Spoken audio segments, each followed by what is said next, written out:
It is time for our book chat segment, and of course with us is Fehintola Daniels. She is the author of To Leave or to Cleave. You're welcome. Thank you so very much. Now quickly, let's talk about the inspiration behind the book, To Leave or to Cleave. Okay, so as a marriage counselor, I've been working with a lot of couples, but throughout last year, most of the couples I worked with, it was issues of domestic violence. And then it triggered something in me, and then I'm like, okay, so what do we do? We should begin to educate people to leave, and not just to leave, what should they do after they leave, you know? And how do they start off afresh? How do they pick up their children, you know, if their children is involved and all of that? You know, all of those things were the reason why. And you will see that in the news, at least once, one story, you will find out that there's a story of domestic violence. So what is really happening? We're not saying that people should be afraid of marriage. We're not saying that it's not possible to have a happy home. We're just saying that when you find yourself in that mix, it is better that you save your life and that of your children. So that's why I went and put that together. Great. Now, the first chapter, what is the worst that can happen? I mean, that just gets your attention because, I mean, there were a few things that you noted here, which is fear, fear for the individual and fear of what people will say. Can you elaborate more on that? Okay. So most of the times, a lot of victims have stayed in their marriages and relationships because of what the society will say. Some have said, if I come out of it, people would not give me positions again, maybe church, mosques, religious organization, or people will not want to relate with me. We've had friends. I'll say, no, I don't want her to stay with my husband. I can't leave them together because she's single, you know, all of those things. And then you don't want your children to mix with them because you feel there's this thinking that since there's no father or mother to take care of them, they would probably not grow up healthy. I mean, psychologically, they will not grow up to be a healthy child. So that home is that child is from a dysfunctional home, you know. But the thing still remains that those fears, yes, people would say, but are they valid enough for you to suffer yourself? Are they valid enough to allow your children to go through the pain of abuse? Yeah, exactly.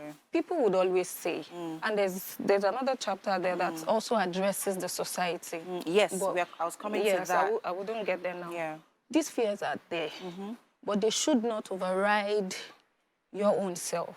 The most important person in that relationship, in that marriage, is you. Great. And that of your children. Now let's move over to, you know, still hinging on the fear of the society.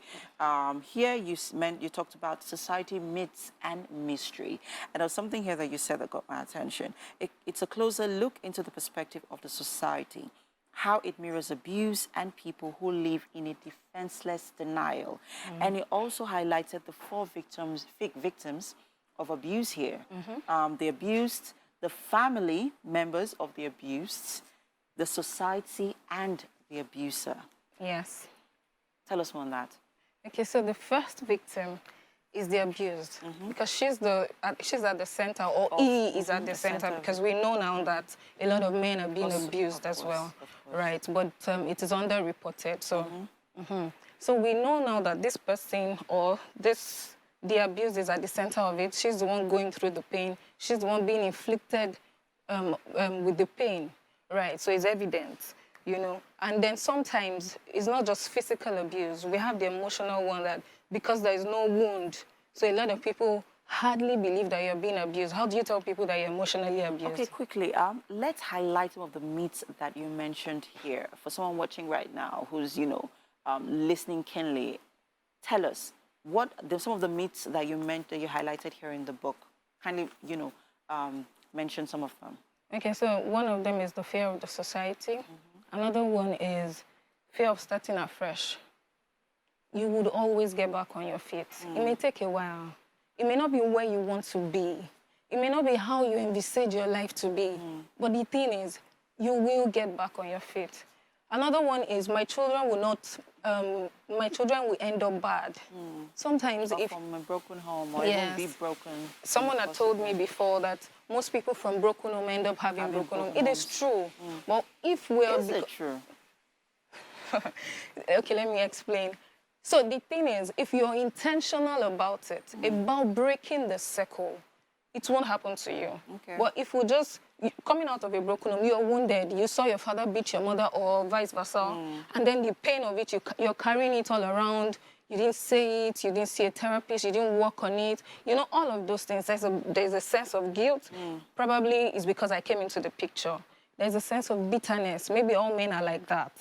Or there's a sense of anxiety, you know, all of those things. So if you keep walking around like that, you're not normal, right? You need to talk to somebody. You need to let out that pain. Yeah. But if you do not, you know, there's a way that abuse is transgenerational.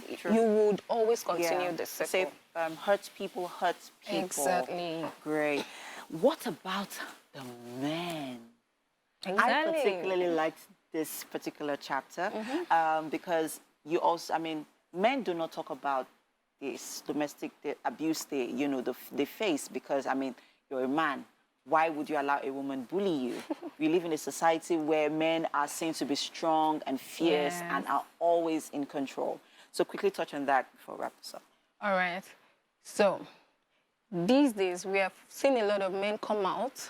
They're not keeping quiet anymore, although not at the rate at which we expect them to. So a lot of men have also come out to say that they've been abused, and it's evident. Sometimes it's emotional abuse. You know, maybe the wife is not beating them, but she's saying words that, to hurt them and all of that. So all these men that have come forward were saying that they should also speak up and get help. You know, don't just carry it around, I mean, out of ego that I can handle it. I'm a man, I don't need to talk to somebody. You know, all of those things. That pain is there. Was saying that, men, you feel this pain too. And if you do not heal from it, there's tendency that you would find yourself in a similar situation, or you end up abusing another person. Yes, and you that's... will start taking it out on other people. Exactly. Yeah. And I mean, we see it every day, road rage in the office environment. Exactly. We see it, it's just there. Yeah.